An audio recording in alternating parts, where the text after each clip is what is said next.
Hello student, आज हम आपको यूग्लिना के श्वसन, उत्सर्जन और ऑस्मो रेगुलेशन यानी पराशर नियंत्रण के बारे में बताएंगे। मीन्स यूग्लिना कैसे श्वसन करता है, कैसे उत्सर्जन करता है और कैसे वाटर का कंट्रोल यानी पराशर नियंत्रण में क्या होता है, जल का कंट्रोल करता है। तो यूग्लिना जो है वो कहाँ पाया जाता है? यूग्लिना जो थे वो जलीय जंतु थे, नदी में, तालाबों में, पोखरों में और स्टेगनेंट वाटर, रुका हुआ पानी था उसमें पाया जाता था, जिसमें वनस्पतियाँ, आपकी जलीय वनस्पतियाँ ज़्यादा थी। तो यूग्लिना पानी में रहता है, तो ये कहाँ से श्वसन करेगा? पानी से ही करेगा। और उस अपना उत्सर्जी जो मैटर है या उत्सर्जी पदार्थ है वो किस में डालेगा? वाटर में ही डाल देगा। और जब पानी में है तो बहुत ज़्यादा इनकी बॉडी में पानी आ गया तो उनको क्या करना पड़ेगा? नियंत्रण करना पड़ेगा। तो वो ऑस्मो रेगुलेशन यानी पराशर नियंत्रण के थ्रू वो पानी को कंट्रोल करेंगे अपने बॉडी के। तो अब यहाँ पे हम देख लें श्वसन, ठीक है, रेस्पिरेशन यानी यूग्लिना जो है रेस्पिरेशन कैसे। तो सबसे पहले हम क्या देख लें? रेस्पिरेशन देख लें। मीन्स यूग्लिना में श्वसन कैसे होता है। तो यूग्लिना जो था वो बिल्कुल सिंपल एनिमल था। इसमें कोई श्वसन के लिए ऑर्गन नहीं थे, जैसे हम लोग में होते हैं, लंग्स होते हैं, ट्रैकिया होते हैं, एल्वेलाई होते हैं, वैसे इसमें कोई ऑर्गन नहीं होते हैं। यूग्लिना कैसा है? प्रिमिटिव और सिंपल टाइप का एनिमल है। तो ये श्वसन कैसे करेगा? अपनी बॉडी की सरफेस, हमने मॉर्फोलॉजी में इसकी बॉडी बताई थी, बॉडी की जो सरफेस है वो क्या कहलाती है? पेलिकल। यानी ये जो बॉडी की ये सरफेस है ये क्या कहलाई? पेलिकल। ये क्या है? पेलिकल। तो ये बॉडी सरफेस यानी पेलिकल से ही क्या करेगा? श्वसन करता है। अब श्वसन में होता है, श्वसन किसे कहते हैं? श्वसन में ऑक्सीजन ली जाती है और कार्बन डाइऑक्साइड निकाली जाती है। तो यूग्लिना जो है अपने बॉडी के सतह से यानी पेलिकल की सहायता से ऑक्सीजन लेता है और कार्बन डाइऑक्साइड निकालता है। तो अब ये ऑक्सीजन ले रहा है और कार्बन डाइऑक्साइड निकाल रहा है, तो वो किस क्रिया के थ्रू निकाल रहा है? डिफ्यूजन के थ्रू यानी विसरण। इसमें क्या हो रहा है? विसरण से ऑक्सीजन आ रही है और विसरण से कार्बन डाइऑक्साइड बाहर निकाली जा रही है। तो यूग्लिना में क्या हो? यूग्लिना में गैसों का आदान प्रदान शरीर की सतह से होता है। शरीर की सतह क्या है आपकी? पेलिकल यानी पेलिकल से होता है। अब यूग्लिना ऑक्सीजन कहाँ से लेता है? मीन्स उसको ऑक्सीजन एटमॉस्फेयर से लेता है या पानी में लेता है। कहाँ से मिलेगी इसको ऑक्सीजन?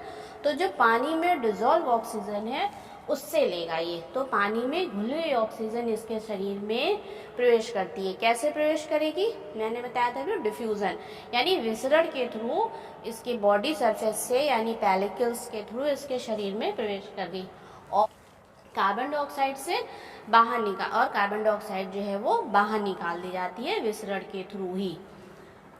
अब दिन के समय यह प्रकाश संश्लेषण में काम आया। अब ये कार्बन डाइऑक्साइड जो है मैंने जब न्यूट्रिशन बताया था तब बताया था कि यूग्लिना जो है कार्बन डाइऑक्साइड और वाटर से कई स्टेप होते हैं, कई चरणों में क्रियाएं होती हैं और क्या बनता है? पहला माइलॉन बॉडी बन जाती है जो एक तरह का स्टार्च है।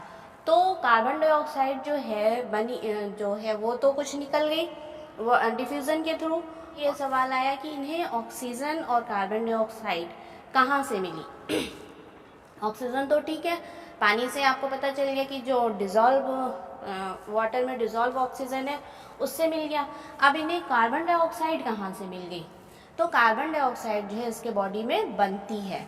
तो जो कार्बन डाइऑक्साइड है वो इसकी बॉडी में बनेगी। तो जो ये ऑक्सीजन है ये जो ली जा रही है वो किस में यूज़ हो रही है? इनकी कैटाबॉलिन्स क्रियाओं में।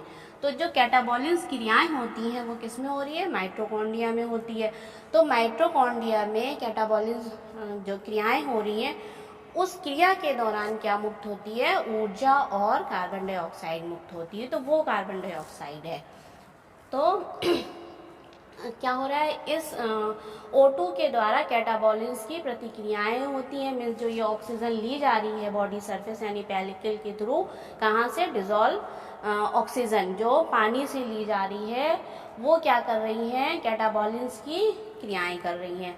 और वो कैटाबॉलिन्स की क्रियाएं कहाँ हो रही हैं? माइटोकॉन्ड्रिया में होती है। तो माइटोकॉन्ड्रिया में उपस्थित एंजाइम के द्वारा इनमें क्या हो रही है? कैटाबॉलिन्स की क्रियाएं हो रही हैं, जिससे क्या बन रहा है? ऊर्जा और कार्बन डाइऑक्साइड बनती है। यह ऊर्जा, अब ये जो ऊर्जा बनी, ये ऊर्जा क्या हो जाएगी, एटीपी के रूप में संग्रहित कर ली जाती है, मीन्स इकट्ठा कर ली जाती है, और जब फिर कोई एनाबॉलेंस की क्रियाएं होती हैं तब उसमें यूज़ होती है। जो संग्रहित ऊर्जा है, जब एनाबॉलेंस की क्रियाएं होंगी तो वो यूज़ होंगी। अब हम यहाँ पे बता दें कि कैटाबॉलिज्म और एनाबॉलिज्म क्या क्रियाएं हैं। ये एनाबॉलिज्म है और यहाँ पे आया कैटाबॉलिज्म। ये दोनों क्रियाएं जो हैं किस में होती है, मेटाबॉलिज्म, यानी मेटाबॉलिज्म में दो क्रियाएं होती हैं, दो स्टेप होते हैं, कैटाबॉलिज्म और एनाबॉलिज्म। तो कैटाबॉलिज्म वो प्रक्रिया है जिसमें कोई चीज़ टूटती है। जब टूटने की क्रिया होगी तो हम बोलेंगे कैटाबॉलिज्म यानी अपचयन। और जब कोई चीज़ बनेगी यानी सिंथेसिस होगी, किसी चीज़, किसी प्रोडक्ट का निर्माण होगा, तो वो हम क्या बोलेंगे, एनाबॉलिज्म। तो एनाबॉलिज्म क्या होगी, यानी इसमें सिंथेसिस होगा, और इसमें क्या होगा, कैटाबॉलिज्म में क्या होगा, आपका कोई चीज़ टूटेगी, कैटाबॉलिज्म में ब्रेक होंगी। अब ये टूट के यहाँ पे बन रही है, जो है टूट के क्या बन रही है, ऊर्जा और कार्बन डाइऑक्साइड यहाँ पे बन रही है। तो ये ऊर्जा तो एटीपी के रूप में संग्रहित हो गई आगे एनाबॉलेंस की क्रिया के लिए। अब बचा मेरा क्या, कार्बन डाइऑक्साइड। तो कार्बन डाइऑक्साइड जो है दिन के समय यानी सनलाइट में ये क्या करेंगे, प्रकाश संश्लेषण करेंगे। दिन के समय क्या करेंगे, प्रकाश संश्लेषण में काम आ जाएगा। अब रात के समय कार्बन डाइऑक्साइड क्या होगी, या अंधेरे में क्या होगी, 6 महीना तक यूग्लिना अंधेरे में भी रह जाता है, तब ये क्या होंगी, जो है वो शरीर के बॉडी सरफेस से पानी में विस्तृत हो जाएंगी, मीन्स डिफ्यूज़न हो जाएगा। तो यहाँ पे क्लियर हो गया आपको कि जो ऊर्जा हुई वो एटीपी के रूप में संग्रहित कर ली जाती है, जो एनाबॉलिंस क्रियाओं के लिए आगे काम आती, उपयोग होती है। और कैटाबॉलिंस के फलस्वरूप जो कार्बन डाइऑक्साइड बनी वो क्या होगा, अंधकार में शरीर की सतह से विसरण द्वारा बाहर निकाल दी जाती है। मीन्स दिन में तो अगर सनलाइट प्रेजेंस है, सनलाइट की उपस्थिति में तो ये प्रकाश संश्लेषण कर लेंगे और उसमें यूज़ हो जाएगी, और जब अंधकार है तब सनलाइट फोटोसिंथेसिस की क्रिया नहीं हो पाएगी, तब ये क्या करेंगे, बॉडी सरफेस यानी पेलिकल से डिफ्यूज़ हो जाएंगी। तो यहाँ पे मीन्स यूग्लिना में जो श्वसन होता है वो किससे हो रहा है, बॉडी सरफेस यानी पेलिकल के द्वारा हो रहा है, और किस क्रिया यानी विसरण के द्वारा हो रहा है। अब हम एक्सक्रीशन देख लें, मीन्स यूग्लिना में उत्सर्जन कैसे होता है। अब एक्सक्रीशन क्या होता है, उत्सर्जन में जो वेस्ट पदार्थ हैं बॉडी के वो बाहर निकाले जाते हैं। तो यूग्लिना में कौन सा उत्सर्जन पदार्थ होता है, अमोनिया। तो अमोनिया इसका उत्सर्जी पदार्थ है। तो ये क्या करेंगे, बॉडी सतह पेलिकल से ही ये भी डिफ्यूजन के थ्रू बाहर निकाला जाता है। और कुछ माना जाता है कि जो इनमें कंट्रैक्टाइल वैक्यूल होती हैं, कुछ नाइट्रोजन पदार्थ जो है वो कंट्रैक्टाइल वैक्यूल, यानी जब वाटर जा रहा है कंट्रैक्टाइल वैक्यूल में तो उसी के साथ वो उसमें चले जा रहे हैं, और वो जब रिजर्वायर में फटती है तो उसी के साथ एक्सक्रीटरी मैटर भी बाहर निकल जाता है। यूग्लिना में क्या है, उत्सर्जी पदार्थ अमोनिया है। अब ये अमोनिया आया कहाँ से, यूग्लिना में अमोनिया कहाँ से आ गया, तो ये कैटाबॉलिन्स के द्वारा बना। मीन्स जो कैटाबॉलिन्स की क्रियाएं हो रही हैं उससे अमोनिया इनकी बॉडी में बन जा रहा है। तो अमोनिया जो कैटाबॉलिन्स का एक नाइट्रोजनी उत्सर्जी उत्पाद है, जो शरीर की सामान्य सतह से यानी पेलिकल से विसरण द्वारा, किस क्रिया के द्वारा, विसरण द्वारा बाहर निकाला जाता है।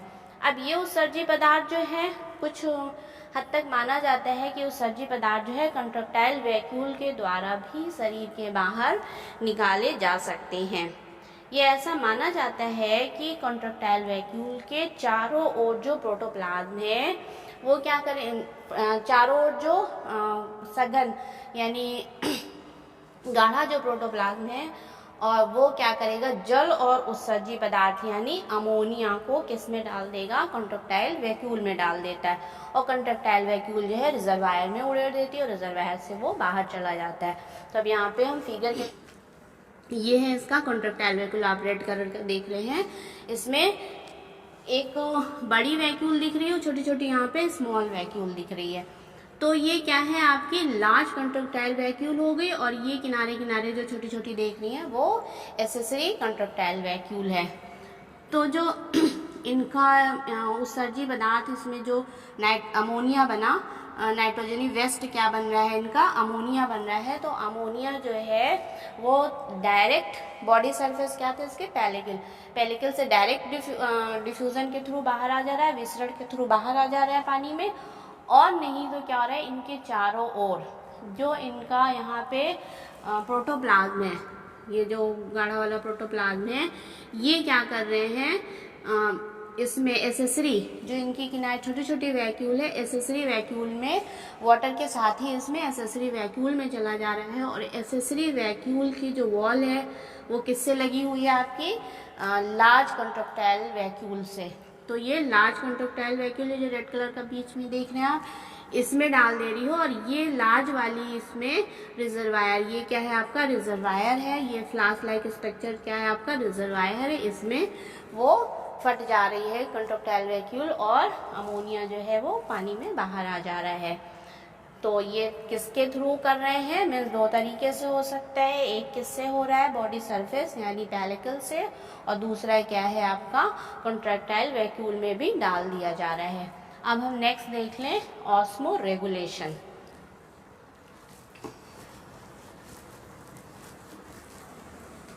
अब ऑस्मो रेगुलेशन में क्या होता है, मीन्स जब पानी ज़्यादा इनके बॉडी में आ जाता है तो उसका ये नियंत्रण करते हैं, तो उस क्रिया को हम क्या कहते हैं, ऑस्मो रेगुलेशन। तो ऑस्मो रेगुलेशन या परासरण नियमन कैसे होता है ये हम देख लें। तो यूग्लिना कहाँ पाया जाता है, जल में पाया जाता है, मीन्स एक ऐसा जलीय जंतु है।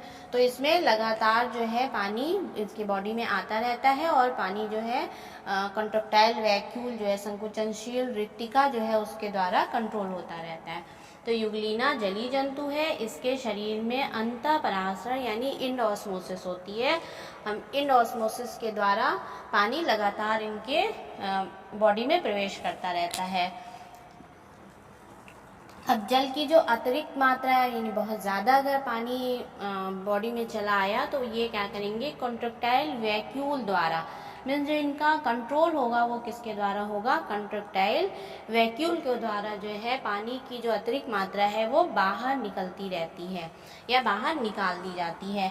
और इस क्रिया को क्या बोला जाता है, ऑस्मो रेगुलेशन या परासरण नियमन कहते हैं। अब हम ऑस्मो रेगुलेशन में क्या हो रहा है, ऑस्मो रेगुलेशन यानी परासरण नियमन। तो जब पानी यूग्लिना जो है वो जलीय जंतु है, तो पानी लगातार इनके बॉडी में आते रहते हैं, और ये इंड ऑस्मोसिस के थ्रू पानी जो आ रहा है वो किस क्रिया के थ्रू आ रहा है, इंड ऑस्मोसिस के थ्रू पानी लगातार इनके बॉडी में प्रवेश कर रहा है। तो बहुत ज़्यादा पानी की मात्रा हो जाएगी इनके बॉडी में, तो ये ऑस्मो रेगुलेशन या परासरण नियंत्रण के द्वारा ये पानी को कंट्रोल करते हैं। तो इसमें कंट्रक्टाइल वैक्यूल होती है, आपने ये देखा है, इसमें क्या है, कंट्रक्टाइल वैक्यूल होती है। तो ये कंट्रक्टाइल वैक्यूल के द्वारा जो है वो ऑस्मो रेगुलेशन करते हैं, यानी परासरण नियमन किसके द्वारा हो रहा है, संकुचनशील धानी या ऑस्मो रेगुलेशन किसके थ्रू हो रहा है, कंट्रक्टाइल वैक्यूल के थ्रू हो रहा है। तो यहाँ पे देख लीजिए, यूग्लिना क्या है, जलीय जंतु है, इसके शरीर में अंतःपरासरण यानी इंड ऑस्मोसिस की क्रिया द्वारा जो है लगातार जल प्रवेश करता रहता है। जल की अतिरिक्त मात्रा जो है वो किसके द्वारा कंट्रोल की जा रही है, कंट्रक्टाइल वैक्यूल यानी संकुचनशील धानी इसमें होती है, एक लार्ज कंट्रक्टाइल वैक्यूल होती है, और किनारे किनारे जो है उनके एसेसरी कंट्रक्टाइल वैक्यूल होती है। यहाँ पे आप देख रहे हैं ये जो बीच वाली है ये लार्ज कंट्रक्टाइल वैक्यूल है, और यहाँ किनारे किनारे ये जो देख रहे हैं ये क्या है, आपके एसेसरी कंट्रक्टाइल वैक्यूल है। यानी इन दोनों वैक्यूल के द्वारा जो है वो पानी का कंट्रोल किया जाता है, और इस क्रिया को क्या बोला जाता है, इस क्रिया को परासरण नियमन या ऑस्मो रेगुलेशन कहते हैं। अब यूग्लिना में बड़ी कंट्रक्टाइल वैक्यूल के चारों ओर बहुत सी छोटी छोटी सहायक धानी यानी एसेसरी, या ये बीच वाली जो आप देख रहे हैं, ये जो बीच वाली है ये क्या है, आपकी लार्ज कंट्रक्टाइल वैक्यूल होगी, और ये किनारे किनारे जो है वो क्या है, सहायक धानी यानी एसेसरी कंट्रक्टाइल वैक्यूल होती है। छोटी छोटी जो है वो सहायक वैक्यूल होती है। ये कोशिका द्रव्य से, यानी इनके युग्लिना में जो प्रोटोप्लाज्म है उनसे क्या करेंगे, फालतू के जल को एकत्र करके किसमें डाल देती है, लार्ज कंट्रक्टाइल वैक्यूल। यानी ये जो छोटी वाली कंट्रक्टाइल वैक्यूल है, ये सारा यहाँ प्रोटोप्लाज्म का जो अतिरिक्त या फालतू जल है वो किसमें डाल दी, एब्जॉर्ब कर ली। मीन्स वो सारा जल जो है किसमें आ गया, पहले स्मॉल वाले में यानी एसेसरी कॉन्ट्रैक्टाइल वैक्यूल में आ गया, और ये एसेसरी कॉन्ट्रैक्टाइल वैक्यूल जो है वो लार्ज वाले वैक्यूल में डाल देती है। तो यह भी माना जाता है अब जब एसेसरी ने यानी सहायक वाली जो छोटी छोटी वाली है उसने किस में डाल दिया, आपके लार्ज कॉन्ट्रैक्टाइल वैक्यूल में डाल दिया। अब वो वाली कॉन्ट्रैक्टाइल वैक्यूल रिजर्वायर में जाके अपना सारा जो फालतू का पानी है उसमें उड़ेल देती, यानी उसमें रिजर्वायर में डाल देती। ये भी माना जाता है कि वो जो बड़ी वाली कॉन्ट्रैक्टाइल वैक्यूल है वो रिजर्वायर में जाके बर्स्ट हो जाती, यानी फट जाती है। तो बड़ी धानी जो है वो अपना सारा जल किस में डाल दे रही है, रिजर्वायर में उड़ेल देती है। अब यहाँ पे हम देख लें, ये फिगर के थ्रू हमने दिखाया है। अब ये एब्जॉर्ब करने में और उड़ेलने की जो क्रिया हो रही है वो दो स्टेप में होती है, जिन्हें हम क्या कहते हैं, सिस्टोल और डायस्टोल। तो इस क्रिया में दो अवस्थाएं होती हैं, कौन सी, प्रकुचन यानी सिस्टोल, अनुशीतलन यानी डायस्टोल। तो प्रकुचन स्टेज क्या होती है और डायस्टोल यानी अनुशीतलन स्टेज क्या होती है। तो सिस्टोल स्टेज में जो है इसका आयतन क्या होता है, वो कम होता है, और अनुशीतलन यानी डायस्टोल में आयतन बढ़ जाता है। जब आयतन कम होगा यानी ये क्या होंगी, सारा जो वाटर है वो उसमें डाल देंगी रिजर्वायर में, तो क्या किस अवस्था में हो जाएंगी, ये आपके प्रकुचन अवस्था में हो जाएंगी। और जब इसमें शीतलन अवस्था में रहेंगी तो इसमें क्या, ये मीन्स इनका आयतन बढ़ा हुआ होगा, तो शीतलन अवस्था में क्या होगा, वाटर इसमें भरेगा। तो डायस्टोल यानी अनुशीतलन के समय संकुचन धानी में पानी भर जाता है। मीन्स आयतन मैंने अभी बताया है कि जो अनुशीतलन है यानी डायस्टोल जो स्टेज है वो क्या होंगे, उसमें आयतन बढ़ जाता है। तो जब आयतन बढ़ गया यानी उसमें पानी जो है वो भर गया, तो इनका आयतन क्या हो गया, बढ़ गया। जल तीन धानी में पानी भर जाता है, किस स्टेज में, आपके अनुशीतलन यानी डायस्टोल स्टेज में। और प्रकुचन अवस्था में क्या होगी, यानी सिस्टोल दशा में क्या होगा, वाटर जो है सारा वो सब किस में डाल दिया जाएगा, रिजर्वायर में डाल देगा। तो वो स्टेज क्या होगी, इसकी सिस्टोल स्टेज होगी। अब ये देख लीजिए, युग्लिना मैंने यहाँ पर डिटेल से दिखाया है। ये तो इसका रिजर्वायर हो गया, ये रिजर्वायर हो गया, और यहाँ पे ये इसका साइटोस्टोम हो गया, ये रिजर्वायर है, और ये आपकी वैक्यूल है। बीच वाली जो है वो लार्ज कंट्रैक्टाइल वैक्यूल है, और किनारे किनारे ये जो छोटी छोटी देख रहे हैं ये क्या है, आपकी एसेसरी कंट्रैक्टाइल वैक्यूल है। ये वाली छोटी छोटी वाली एसेसरी, बीच वाली क्या है, आपकी लार्ज कंट्रैक्टाइल वैक्यूल है। अब ये इसमें क्या हो रहा है, पहले डायस्टोल स्टेज, यानी ये शीतलन अवस्था में हुआ है, तो इसमें क्या होगा, वाटर, यानी यहाँ से जो ये इसका प्रोटोप्लाज्म है, प्रोटोप्लाज्म से वाटर जो है किसमें जाएगा, ये सब एब्जॉर्ब कर लिया जा रहा है, किसमें, एसेसरी यानी छोटे वाले कंट्रैक्टाइल वैक्यूल में, संकुचनशील धानी में एब्जॉर्ब कर लिया है, इसमें डाल दिया जा रहा है। इसी के साथ ही ये भी माना जाता है कि कुछ जो नाइट्रोजनी वेस्ट है यानी अमोनिया है वो भी डाल दिया जाता है। अब ये कंट्रैक्टाइल वैक्यूल जो है ऐसा माना जाता है कि जब फूल जाती है आपस में, जब इसमें सभी में जा रहा है, सभी ये जो है एब्जॉर्ब कर रहा है पानी को, तो ये फूल जा रही है, फूलने से इनकी दोनों वॉल जो है आपस में सट जाती है। मीन्स ये फूल गई तो इसमें जगह नहीं रही, और ये फूल के क्या हो जा रही है, बड़ी कंट्रैक्टाइल वैक्यूल बना ले रही है। यहाँ पे ये देखिए, मीन्स ये क्या हो गई, डायस्टोल स्टेज में जब इसमें पानी भर गया तो ये थोड़ा बड़ी बड़ी हो गई, ये बड़ी हो गई और आपस में ये मिल गई। मीन्स इसकी वॉल से ये मिल गई, इसकी वॉल इससे सटी होती है, और इसकी वॉल जो है बड़ी लार्ज कंट्रैक्टाइल वैक्यूल की जो वॉल है वो किससे सटी हुई है, रिजर्वायर से। तो ये कैसे, ये माना जाता है कि जो लार्ज कंट्रैक्टाइल वैक्यूल की जो ये वॉल है और रिजर्वायर की जो वॉल है वो कैसी होती है, अस्थायी होती है। मीन्स वो फट जाती है फिर बन जाती है। तो जब पानी भर गया तो आपस में ये मिल गई, और मिल के एक बड़ी कंट्रैक्टाइल वैक्यूल बना ली। और ये भी कहा जाता है कि ये सारा जो वाटर अपने लार्ज कंट्रेक्टाइल वैक्यूल में डाल देती है। तो large contractile small contractile vacuole से पानी किस में आ गया, लार्ज कंट्रेक्टाइल वैक्यूल में आ गया। अब लार्ज कंट्रेक्टाइल वैक्यूल जो है जब सिस्टोल स्टेज में आएगी तो ये क्या होगी, ये बर्स्ट हो गई। यहाँ पे ये देख रहे हैं आप, ये फट गई और सारा पानी किस में आ गया, यहाँ से वाटर किस में आ गया, रिजर्वायर में आ गया। और रिजर्वायर से वाटर जो है वो बाहर यानी यूग्लिना की बॉडी से बाहर आ जाता है। तो मीन्स ऑस्मो रेगुलेशन की जो क्रिया हो रही है वो किसके द्वारा हो रही है, कंट्रेक्टाइल वैक्यूल के द्वारा होती है। तो ये हमने देख लिया ऑस्मो रेगुलेशन, रेस्पायरेशन और एक्सक्रीशन।